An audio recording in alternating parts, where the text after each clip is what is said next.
Buenas noches, mi nombre es Fernando Andrade y este es el video correspondiente a la materia de macroeconomía básica para el NRS 5767. El tema asignado a mi persona es impuesto a la renta del año 2010 al año 2021 en Ecuador. Entonces voy a dar ahorita seguimiento a las diapositivas que he hecho.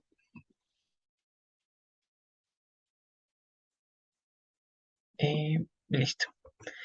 Entonces, básicamente, ¿qué es el impuesto? El impuesto es un tema, es una palabra que se usa comúnmente en un país, pero realmente hay gente que no sabe puntualmente lo que es un impuesto. Entonces, el impuesto es un tributo o carga que las personas están obligadas a pagar a alguna organización sin que exista alguna contraprestación directa y sin que éste se le asegure un beneficio directo por su pago. ¿Qué quiere decir esto? El impuesto en el Ecuador al menos es un tributo que se le paga al Estado, porque vivimos en un país democrático, y tú al pagar este tributo, porque existen obviamente diferentes tipos de impuestos, tú no recibes directamente un beneficio. Obviamente este impuesto se lo invierte en gasto público, pero directamente tú no recibes eh, nada por el impuesto que tú pagas mensual o anualmente. Por ejemplo, se puede invertir en gasto público de forma de educación, salud, etcétera, pero directamente no se recibe nada. El origen del impuesto se viene registrando desde el antiguo Egipto a partir del primer sistema de impuestos conocidos como los actuales, y este va del año 3000 a 2800 a.C. Este sistema no se basaba directamente en un tributo monetario al faraón, sino que era un tributo de bienes. Por ejemplo, tú le entregabas aceite o bienes comestibles al faraón como un tributo de poder vivir ahí, y estos se recogían a través de los escribas. Es como el primer concepto, el prólogo de que tenemos, de lo que se conoce y de lo que se practica actualmente como impuesto. Y la palabra impuesto, la etimología es que está formada con raíces latinas y significa tributo que pagan los que están dentro del país por sus componentes léxicos, que son el prefijo in, que es hacia adentro, y positus, que es puesto. De ahí surge esta palabra que es el impuesto. Los elementos y tipos del impuesto. Los elementos del impuesto básicamente vendrían a ser todos los factores que intervienen en la cobranza, la situación, el tipo de impuesto a pagar en lo que es el Estado y la persona. Por ejemplo, tenemos el hecho imponible, que es la situación o actividad que motiva la obligación tributaria. Por ejemplo, yo como persona natural voy a comprar algo que está fuera de la canasta básica y directamente yo tengo que pagar el IVA en compras, que automáticamente hay productos que se incluyen en la compra o te cobran aparte del precio que ya está establecido. Este básicamente sería la situación que desencadena todo esto. El sujeto pasivo es la persona u organización que enfrenta la obligación. En este caso sería yo, porque yo estoy generando esta situación, yo estoy comprando el producto y por ende tengo esta obligación con el Estado. La base imponible es el monto sobre el que se aplica el impuesto. Como había mencionado antes, existen diferentes tipos de impuesto, aranceles, aduanas, IVA, etcétera. Entonces dependería en qué situación estoy incurriendo yo para que el Estado me cobre la tarifa adecuada. El tipo de gravamen se trata de la proporción que se aplica a la base imponible para calcular el monto a pagar. Eso ya depende de la cantidad de ingresos que tenga la persona, si incurre en algunas situaciones más específicas de sociedades, de empresas, y básicamente es, asimismo como la base imponible, tipo de gravamen, un tipo específico de impuestos. Y la cuota tributaria ya sería directamente cuánto es lo que yo tengo que pagar. Supongamos de un producto X, el 12%, matemáticamente es un dato objetivo. Y también, asimismo, tenemos los tipos de impuestos que existen según base y según relación tasa-base. Según base existen los impuestos directos, que son netamente el impuesto al IVA, que es yo compro un bien o un servicio y el Estado le sube este impuesto y yo tengo que pagarlo.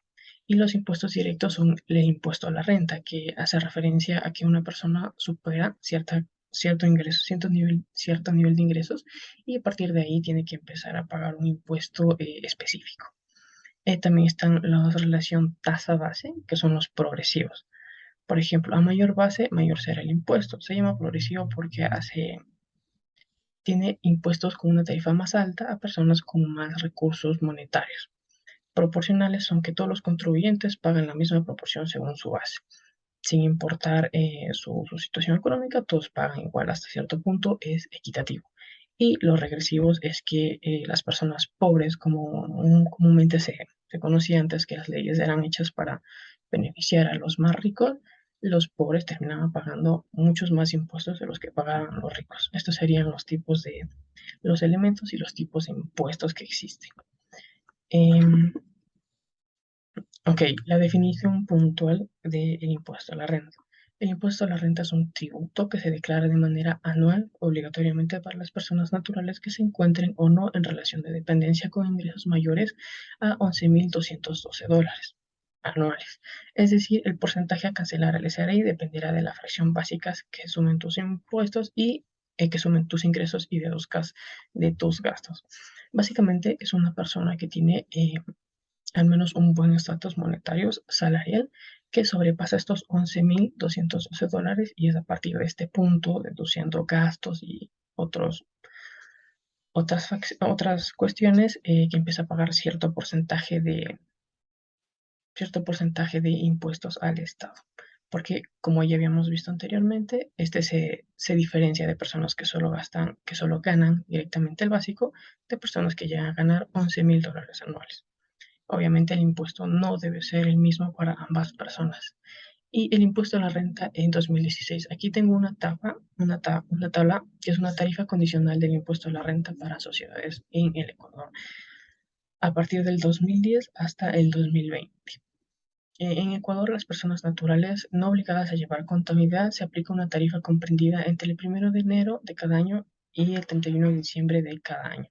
Como podemos ver, a partir de este periodo de 2010 a 2020, el impuesto a la renta se ha mantenido en un estatus no superado más del 25%, como podemos ver a través de toda esta década. Si bien ha bajado a partir de el 2011, 2012 y se ha mantenido en 2013, 14, 15 y 16 a un porcentaje de 22%, al menos a la renta de sociedades. Eh, Básicamente tiene unas implicaciones que vamos a ver más adelante, pero esta sería el impuesto a la renta que se mantiene en Ecuador en la década solicitada. Las implicaciones de una mayor tarifa. Aquí también tengo un gráfico que es proporcionado por el universo y básicamente también nos comenta la carga tributaria del Ecuador a través de los años. Los impuestos, aquí las implicaciones de una mayor tarifa. Como todos conocemos, en el mundo existe una inflación gradual, natural y que es necesaria hasta cierto punto en el mercado global y se conoce y es necesario que a partir de tal nivel de los años que va pasando, 2007, 2008 hasta 2020, pues todo sube básicamente y asimismo como todo sube el gasto público debe ser mayor y también la recaudación a los contribuyentes debe ser mayor. Eh, Asimismo, una contribución mayor implicaría un gasto público, pero eso ya entramos en cuestiones políticas que dependerían del gobierno de turno.